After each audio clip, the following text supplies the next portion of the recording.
Hello, GenderqueerChat viewers. This is Friday. I'm Christina, and this week's topic is: what are your favorite ways of upsetting gender roles, gender bending, or gender fucking? To begin, I would like to agree with Andrea and say that I generally don't try to gender bend a whole lot. It's not really on purpose. It's just me trying to be myself, basically. So, however, there are some exceptions to the rule. Thus, today, because of this topic this week, I am wearing this shirt that reads, "Fact! There are more than two genders." Yes. Which, I have worn in public a couple times, and it's kind of interesting. You get a few looks and that sort of thing. One guy said, while I was walking on the sidewalk, this guy who was kind of sitting down, it was downtown, so he's sitting down, I don't know, waiting for the bus or whatever, and, yeah, and then he shouted something like, "That's not true," and I'm like, "Yes it is," and he's like, "No it's not," and I'm like, "Yes it is." And then he said, "Transgender doesn't count." Like, and then I just, didn't reply to that. Because I was on my way somewhere, so I didn't really want to get into a conversation. But what I should have said was something along the lines of telling him about genderqueer, or saying at least genderqueer counts. Because yes, you could make the argument that transgender people, can be binary, identified within the binary. That's true. But there are those who don't. So I think, I should have told him that. But anyway, in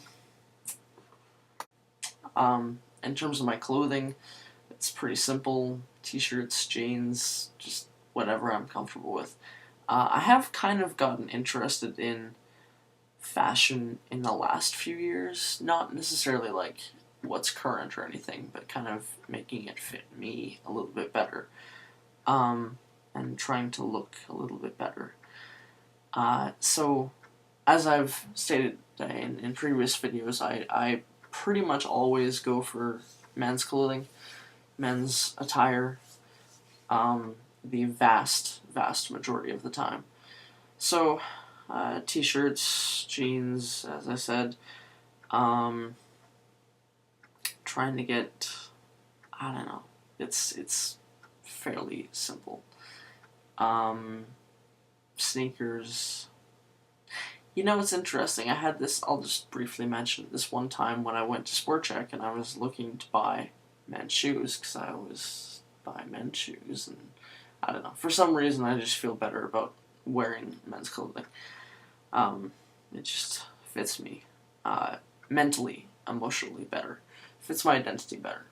So I didn't want to, just the label of just men versus women's clothing, I don't know why, it's just something that I usually don't want to go into women's clothing.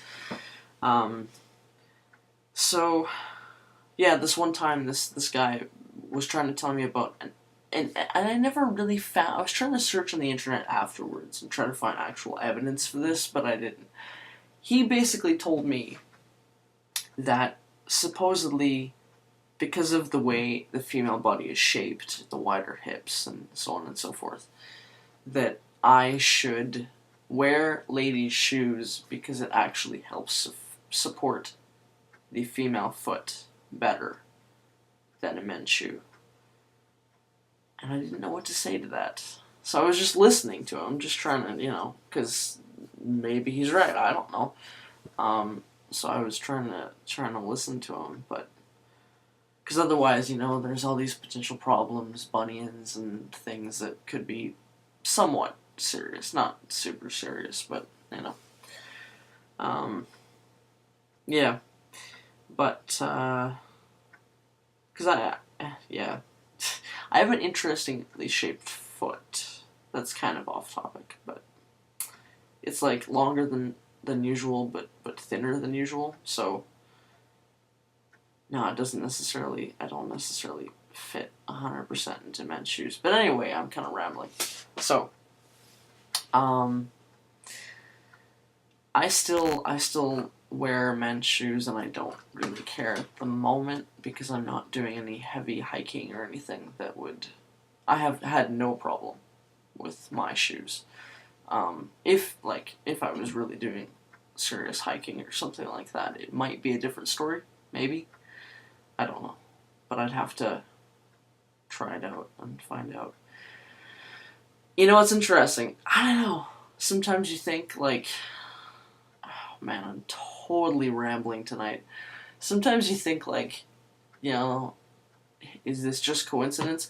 Just that same day in the evening, some guy after I went to Sport Check. Then in the evening, I was happened to be at a Starbucks, and the barista thought that I was a dude. So I was like, yes, this is so affirming of me. First, this guy like puts me down for not choosing ladies' shoes, and then the barista at Starbucks thinks I'm a guy. It's interesting when things like that happen. I've had that for seriously a couple different occasions where something like that happens, where it's like, you should do this, and then in the evening, like, and it's seriously like gender related. It's really weird. Anyway, so as I've gotten a little bit more interested in fashion, I like the look of button-up shirts on me. Oh, and I guess I could briefly mention formal wear. I don't like any. Well, I don't like women's clothing in general. So, for formal wear, I have within. I used to try to have a more androgynous look because I was like afraid of breaking the boundaries or whatever. But within the last few years, I've had no qualms about wearing ties and such. Yeah, so that's fun. I enjoy that. Ties and well, my dress pants have always been men's dress pants, so that's not like you can tell whether it's women's or men's. And dress shoes and so on and so forth. And sometimes suits, depending on what the occasion is. Or suit jacket, you know, depending on how formal the occasion is. I can also mention that I'm going into a choir this fall, and I have requested and successfully gotten permission to wear the men's uniform as opposed to the women's, so that's pretty cool. I enjoy that. I thought that it would be a good thing to do since I'm a tenor, which is, you know, singing with the guys. I thought that would be good evidence for it, rather than just my gender expression. But they fortunately said that because of my gender expression, because I mentioned that too, figured that would be a good point to throw in there, that they would allow me. So, and then it had nothing to do with my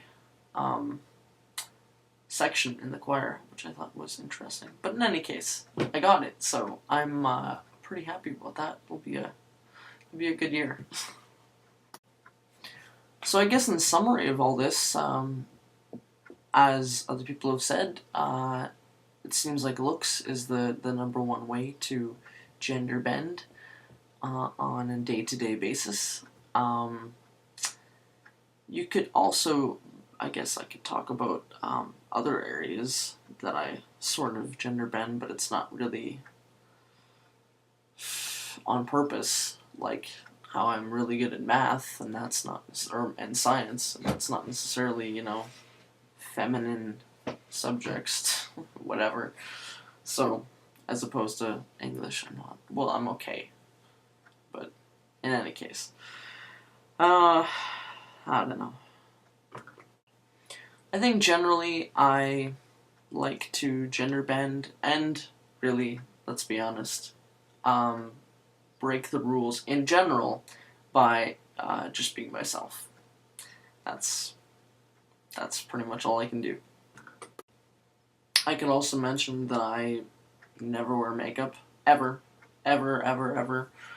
Oh wait, there have been a couple times, but those have been times when I was experimenting with my femininity.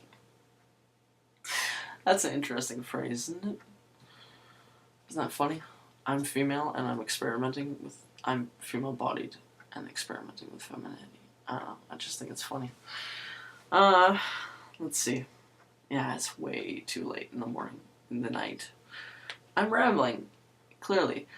What else was I gonna say? Oh, I was going to mention that I do identify with the word androgynous as opposed to andrea. I was just gonna say that word works for me in terms of my style and my gender identity and so on and so forth.